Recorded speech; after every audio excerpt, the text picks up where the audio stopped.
So you guys already know there's a dude, 48-year-old Michael Forrest Reinoehl, goes to a counter protest protesting Black Lives Matter.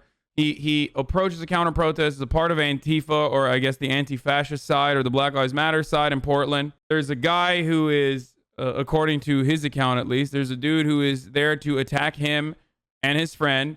Pulls out his gun, he shoots and kills the guy. The guy that he kills is a MAGA dude associated with the Patriot Prayer, which has members that are like open neo-Nazis, openly admit that their whole interest in protesting in Portland is like hurting commies or killing commies. So there is no arrest warrant for this dude. I don't know how. I don't know how the fuck he wasn't charged. It was very weird. His background is very weird across the board. He's I believe he's a military veteran. Like, you look at his social media account, nothing, not a single word of politics at all. Regular. Oh, he's not an Army veteran? Army had no record? People were saying that he was ex-military. Anyway, regardless, he had weapons charges. He had DUI charges, which was very fucking weird, especially back in June, I believe. He and his 17-year-old son were under the influence of marijuana, according to authorities, but got clocked doing 111 miles an hour while they were racing against one another. He had guns. They let him away. They let him get away with like weapons charges. His 11-year-old daughter was in the back seat while this was happening. He got hit with child endangerment charges. This is the Antifa dude. Here it is. Here's a post from his Instagram. Guy's dead now, so I'm posting this IG so you can archive it before he's deleted. It's the only post that was deleted that I know of the morning after the first shooting. I will and thank you. I've been getting multiple friend requests from a group thought they might have been Illuminati at first. They're all over the place. I'm connected to a couple hundred of them here on Facebook. They started talking about what's going down. Ex-military style and police supporters. Let the word out, but not too loudly because they will catch wind and probably change up. I will let you know as I hear. It's still sus, but ultimately, I have seen people fucking talk this way.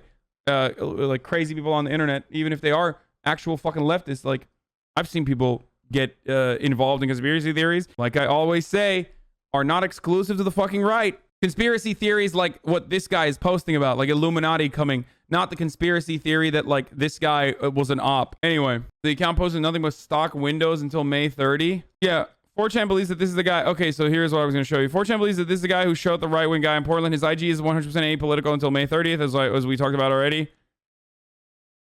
Who wants to come over and hang out? I'm getting really tired of the stay-at-home shit. Every revolution, and then May 3rd or June 16th. Every revolution needs people that are willing and ready to fight. There are so many of us protesters that are just protesting without a clue of where that will lead. That's just the beginning. That's where the fight starts. It's as far as you can take it. Thank you for your participation, but please stand aside and support the ones that are willing to fight. I am 100% Antifa all the way. I'm willing to fight for my brothers and sisters, even if some of them are too ignorant to realize what Antifa truly stands for. And I think like his takes on anti-fascism, from what I saw on the Vice, like the Vice interview, aren't bad overall. He's like literally talking about how anti-fascism is just action, which is true. It's literally fucking true. It's not an organization. There's no like organizational involvement. You just can be doing an anti-fascism. You're not like literally fucking a part of a movement or whatever. But when it gets to the point where you're like training and trying to fucking build like defense teams or some shit, then it gets a little bit more LARPy, and it definitely gets LARPy. And I think it seems like he went through those steps as well. Anyway, we do not want violence, but we will not run from it either. If the police continue to pick on and beat up innocent citizens that are peacefully voicing their objections, it must be met with equal force. Hey, Mike, oh, this is the one that I thought was real sus. Hey, Mike, I've been getting word from a Patriot group on Facebook that the 4th of July, they are taking back the cities. They might probably are hostile with arms. Watch your friends back and don't get caught in a crossfire. Thank you, my friend. We are ready. Like, this literally looks like something that right-wingers would like recreate or something. Like, it just seems so fucking fake. It could still be very serious. This is a deranged and very real. I think it probably is. It's not that sus. People do that all the time, letting people know about possible right-winger activity in the local area. Yeah, I have anarchist boomer friends who speak like this, or not like this, but the previous post about like, you know, catch these hands, white nationalists or whatever. It is definitely like boomer style rhetoric, and they would post personal private combos like this. New York Times already covered it, but law enforcement agents killed Michael Forrest Reinoehl while trying to arrest him, for officials said. He was being investigated in the fatal shooting of a supporter of a far-right group. The far-right group, of course, was Patriot Prayer, the guy he killed. He was killed by a federally led fugitive task force in Lacey, Washington on Thursday. He was being investigated in a fatal shooting at a Portland protest. Like, the dude was giving interviews to Vice. It's fucking crazy to me that, like, they didn't publicly charge him and then issued an arrest warrant for him, which, of course, was going to happen. But you can't just be like, I killed someone. I mean, I guess you could. You could literally, like, I killed someone. You should have gone to the cops or some shit, maybe. I don't know. But that would probably incriminate you. But yeah, he gets approached according to eyewitnesses. He was shot by the federally led fugitive task force during the encounter in Washington State. Initial reports indicate the suspect produced a firearm threatening the lives of law enforcement officers, the marshal said in a statement. Now, this part of it is like really fucking sus. Not the part that you think is sus. They killed him. They used like 30 to 40 bullets or something, which is understandable if they thought that he had a weapon or if he actually did produce a weapon. But before you cap, there is a way to deal with these sorts of situations. This is like black cars, unmarked fucking federales running up on a dude who thinks that the right wingers are after him and are sending him death threats. He's probably thinking that this is fucking a white supremacist militia that are trying to come after him. Why the fuck didn't they just knock on his goddamn door with cops and be like, hey, hello, you know, you're under arrest for the murder of whatever the fuck, the white nationalist dude. I don't understand. Why the fuck did they roll up? Of course, no body cams.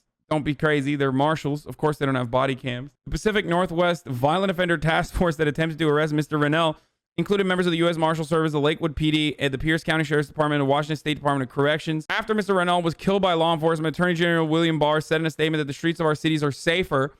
The federal government's ability to track Mr. Reinoehl down, he said, was an unmistakable demonstration that the United States would be governed by law, not violent mobs. This guy literally went and did a fucking interview with Vice. We're going to listen to the interview in a second so you'll understand how psychotic this escalation was. They executed this like a revenge killing. It is so strange. I read this last night. I was like, this is fucking insane. Why did they do any of this? Like, they almost dornered him. You know what I mean? They didn't dorner him. Dornering someone is just lighting them on fire. They didn't light him on fire, but they riddled him with fucking bullets. Chad Smith, 29, who lives next door to the apartment where the shooting occurred. This is what I was going to talk about. Said he was standing outside at about 6:45 p.m. when he saw two SUVs race towards the complex. He heard about a minute and a half of gunshots, he said, then saw a man walking backwards next to a white pickup truck holding what appeared to be a gun and officers firing in his direction. Trevor Brown, 24, who lives in a townhouse nearby, said he heard several shots fired and saw as many as 4 police officers in the road who fired 3 or 4 times. He said he then saw a man lying on the ground. Jay Sean Spencer, who also lives not far away, also heard the gunshots. I just heard a whole bunch of pops. I ducked. I thought they were shooting in my yard. As you all know what happened. Danielson was wearing a hat with the insignia of the far-right group Patriot Prayer, and Mr. Reinoehl on a street along with a few other people. One person was shouting, "We got a couple right here." The man who captured the video of the shooting, Justin Dunlap, said it appeared that Mr. Danielson reached to his hip. He pulled from his side like he was pulling a gun, Mr. Dunlap said. But in the other video taken during the encounter, someone can be heard flagging that Mr. Danielson was pulling out a can of mace. He's macing you. He's pulling it out, the person warned. It appeared from the video that Mr. Danielson sprayed mace just as 2 gunshots could be heard, and Mr. Danielson went down. So the people were saying, but he protected himself. Okay. Well, he has 40 bullets in his fucking body now. So did he protect himself? No. What ended up happening is he shot someone and killed them because that dude had bear mace on him and was trying to hit him with the bear mace. Obviously, the original white nationalist Patriot Prayer dude should have never fucking been there. But now that he's there and he's fucking bear macing you, you turn around and you fucking pull out your gun and you shoot him. Cops come back and they kill you. They murder you on the streets and call you an Antifa terrorist. And then now we'll use this as an opportunity to disparage every fucking anti-fascist activity around the goddamn country. So what's up? Anyway, let's watch the Vice interview now. My name is Michael Forrest Reinoehl, born and raised Portland, Oregon, 48 years old. You know, lots of lawyers suggest that I shouldn't even be saying anything, but I feel it's important that the world at least a little bit of what's really going on, because there's been a lot of propaganda put out there. What I will say is that I felt that my life and other people around me's lives were in danger. And I felt like I had no choice but to do what I did. I wasn't even aware of what was going on. I was actually out with my son. We were driving through town and we happened to see hundreds of trucks with flags on them. And so I had notified my friends of what I'd seen and finished what I was doing with my son, got home, and then received a phone call saying that it might be a good idea to come down there. Security may be needed.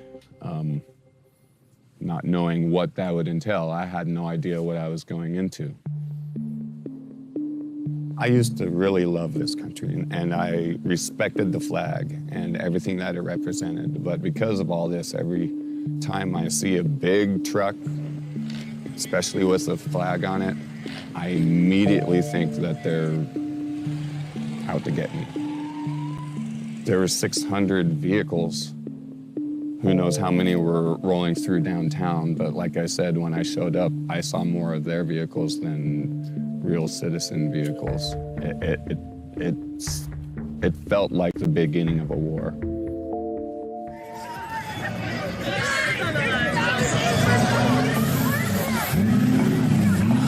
Why would they do that?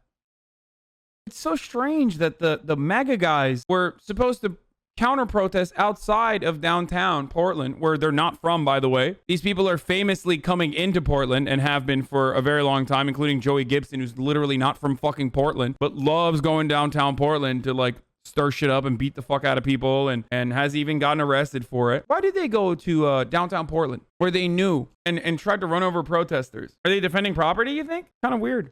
Did you panic? Did you run? Well, honestly, you know, those are a bit of details I probably don't want to get into, other than just simply saying that, you know, I realized what had happened. Okay, I can't show you the rest of this because there's TOS here. Confident that I did not hit anyone innocent. I'm out of control. I apologize for that. And I made my exit. You okay? Jay! So the guy who's yelling, who's flipping over the dead body, is the same guy who says, they're over here, let's get them, or something along those lines, which is misattributed to Antifa or whatever the fuck. But that dude is friends with the guy who died. So they were literally the ones who were looking for trouble, if that's your take on the matter. If you think that it was the anti-fascists who said those words, and you think that those words imply that they were looking for trouble, then you have to understand that it was not the anti-fascist dude who said those words. It was the right-winger. So once again, that's your own fault for immediately rushing to conclusions to be like, well, he was looking for trouble and he deserved to die. Reiterate, you feel that it was totally justified.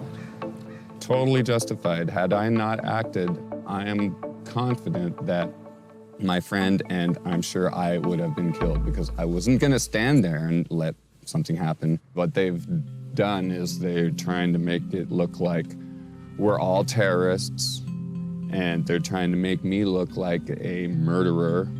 I've noticed that they keep saying that it's not clear that it's related to the protests. That's a lie. They know that it's related to the protests. Not to mention the fact that they say that they don't know who it was. That's a lie. Within an hour, Facebook and Twitter and all that have my face and name labeled as the shooter. They want to paint a picture of Antifa having major involvement. A lot of people don't understand what Antifa represents, and if you just look at the basic definition of it, it's just anti-fascist, and I am 100% anti-fascist. I'm not a member of Antifa. I'm not a member of anything. Honestly, I hate to say it, but I see a civil war right around the corner. That shot felt like the beginning of a war. This shit was so fucked. That people are like likening him to Fred Hampton, or that shot was the first shot around the first shot that started a civil war. No, like that sort of stuff is just really like, that's like Tim Pool style rhetoric, and it fucking makes me cringe a little bit. So the frustration that I have with the information about how Reinoehl was apprehended is that the eyewitness testimony does not correspond to the testimony, or rather the event reports from different outlets. To the New York Times, they said, oh, he had a gun. I think there was one account that originally said he had a long gun. Then they said he had a gun. Then they said he shot while fleeing. But according to the Thurston County Sheriff, on September 3rd, 2020, shortly before 7 p.m., TCSO was notified of an officer-involved shooting that occurred on the 7th. Members of the Pacific Northwest Violent Offender Task Force, led by US Marshals, were involved in the incident. The team was comprised of law enforcement officers in the US Marshal Service, Pierce County Sheriff. Anyway, the team was at the location conducting surveillance on an apartment where they believed the wanted homicide suspect was located.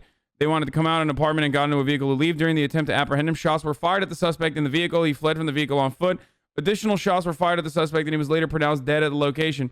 We can confirm at this time that the suspect was armed with a handgun. Okay, let me tell you something. This is a consequence of the professionalization of the police force. Their language has become neutral to make it seem like the actions that they take are almost always the correct action. It's a part of manufacturing consent. I've talked about this numerous times. Neutral police language always says officer involved shooting. It's called passive voice. Okay? Officer involved shooting rather than a police officer shot and killed a suspect. They start by saying, when someone says that, the wanted subject came out of the apartment and got into a vehicle to leave, and during the attempt to apprehend him, shots were fired at the suspect in the vehicle, and he fled from the vehicle on foot. That makes it seem like they were just shooting and the suspect ran into the direction of the bullets, when you know what the fuck happened. They always do this. Another way to neutralize or make it seem like the police force is in the right in every single altercation is by saying violence broke out when Antifa clashed with the police force. When in fact, the original violence in almost all of those circumstances is caused by cops literally firing canisters of tear gas into a crowd. That's the first violent action. That's how it escalates into a clash that broke out. It didn't break out as an accident. But because of years and years of this sort of passive voice, this sort of like neutralizing cop language, you have been conditioned into thinking that, of course, when cops are the ones who are shooting the tear gas canisters into a crowd, that's not violent behavior. But the violent behavior is when you kick that tear gas canister back towards the cops. Go to neonazi.org. What did you do? Did someone just buy neonazi.org? Oh, nice, dude. Thanks. Thanks, whoever the fuck did that, dude. Nice. Thank you. Neonazi.org now takes... Why the fuck would you spend money to do that redirection? Like, you're so dumb.